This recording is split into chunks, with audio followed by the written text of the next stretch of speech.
Sir, ये jubilee hills को लेके अभी भी कंफ्यूजन है। हालांकि एक दो जगह आपने हिंट दिया है लेकिन स्पष्ट नहीं बोला। क्या है, आपकी पार्टी सपोर्ट कर रहे हैं आप लोग कांग्रेस के कैंडिडेट को?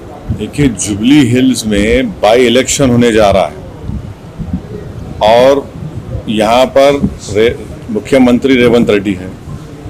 तो बाई इलेक्शन होने जा रहा है जिससे ना सरकार बदलेगी, ना सरकार गिरेगी, ना बनेगी।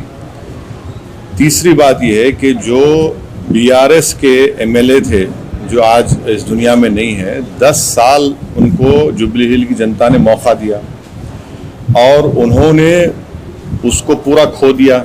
मुख्यमंत्री बीआरएस का, ये विधायक वहाँ के हैं। आप जुबली हिल के नाम से लोग समझते हैं कि बड़ा पॉश इलाका है, ऐसा नहीं है।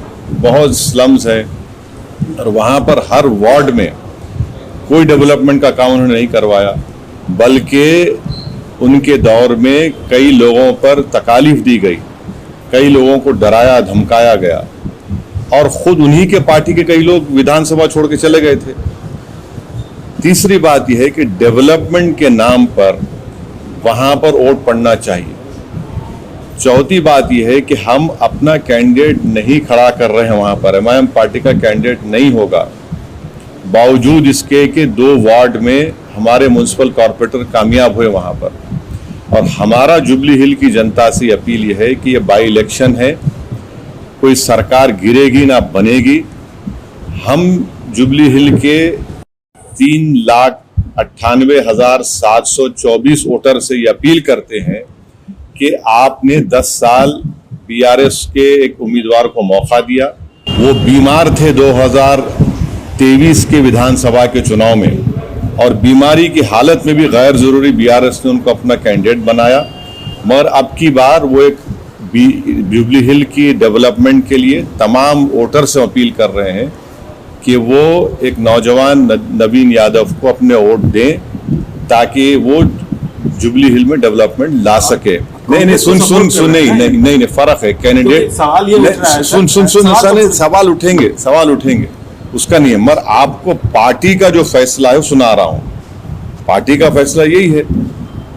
और आखिरी बात, बीजेपी का वोट परसेंटेज बढ़ गया।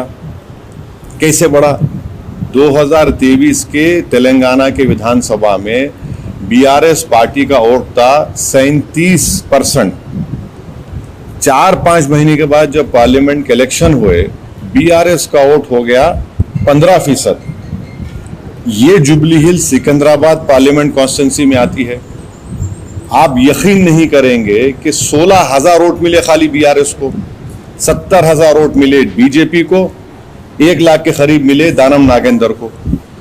7 विधानसभा जो तेलंगाना के पार्लियामेंट क्षेत्र में आते हैं, 7 में से 2 पर ही जीती कांग्रेस, एक नामपल्ली जहां से एमआईएम का एमएलए था और जुबली हिल्स।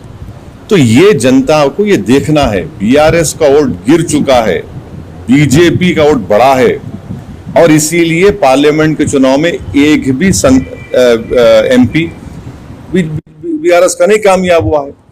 तो अभी 2.5-3 साल बाकी है सरकार को। तो इससे इसको इस तरह से आप लोग राय को पहाड़ मत बनाइए। जब विधानसभा के चुनाव 2028 में होंगे, आप देखेंगे एमआईएम जुबली हिल में क्या करेगी। सर, लेकिन अभी सवाल ये उठ रहा है कि आप जो है बिहार में कांग्रेस को हराने की बात कर रहे हैं, यहाँ कांग्रेस को सपोर्ट कर रहे हैं। नहीं, देखिए, तो ये अच्छा सवाल है। बिहार में अख्तरुल ईमान साहब ने, एमआईएम पार्टी ने लालू प्रसाद यादव को एक लेटर लिखा, जनाब खरगे साहब को लेटर लिखा, सीपीआई एमएल के जो लीडर है उनको लिखा और सीपीआई के लीडर को लेटर लिखकर क्या कहा कि हमको शामिल करिए। फिर तेजस्वी यादव को लेटर लिखकर कहा कि हमको 6 सीट दीजिए। यहां पर सरकार बनाना है। बाई इलेक्शन की एक सीट को आप बिहार के 200 से ज्यादा विधानसभा की सीटों से मत मिलाइए और यहां पर गवर्नमेंट बनाना है बिहार में। तो हमने लेटर लिखा, वो लोग तैयार नहीं हुए, तो हम अपना चुनाव लड़ेंगे ना। हम तो 5 एमएलए वहां पर कामयाब हो चुके हमारे, तो हम लोग वहां पर चंद्रशेखर आजाद रावण की पार्टी के साथ, जनाब स्वामी प्रसाद मौर्य साहब की पार्टी के साथ हम अलायंस में लड़ रहे हैं। तो इसको एक बाई इलेक्शन को उठाकर अगर आप कोई देख रहा है तो मैं उनकी सियासी इमेच्योरिटी पर कुछ नहीं कह सकता। अच्छा सर, सवाल एक और है कि एक मुस्लिम कैंडिडेट और वहाँ देखिए, हमारा कोई candidate jubilee hill by election में नहीं है, और अगर कोई एमआईएम पार्टी का नाम ले रहा है कोई इंडिपेंडेंट कैंडिडेट तो हम इलेक्शन कमीशन को लेटर देंगे। ना हमारे वीडियोस में फोटो इस्तेमाल करना, ना हमारा कोई नाम लेना, और अगर ऐसा कोई हमको बताया गया है उसका हम प्रूफ के साथ ईसीआई को अब कंप्लेन करेंगे। नहीं, आप क्योंकि माइनॉरिटी की तरफ से एक तरह से इस चुनाव में रिप्रेजेंट कर रहे हैं, उनको सपोर्ट कर रहे हैं, एक माइनॉरिटी लीडर के खड़े होने छोड़ दीजिए ना, वो छोड़, ऐसे बहुत लोग आते हैं, बहुत लोग आते हैं, आते रहेंगे, उससे फर्क नहीं पड़ता। ऑफिशियली जो हमारा स्टैंड है वो चुका है, बोल चुके हैं आपके सामने। अब कोई गलत इस्तेमाल कर रहा है, अब बाज लोगों को क्या होता है कि ये लोग खुद में इतनी सलाहियत नहीं होती है, तो ये गैर जरूरी के हमारी तस्वीर को कोई वीडियो निकाल के आउट ऑफ कंटेक्स्ट लगा देना, ये गलत है। ये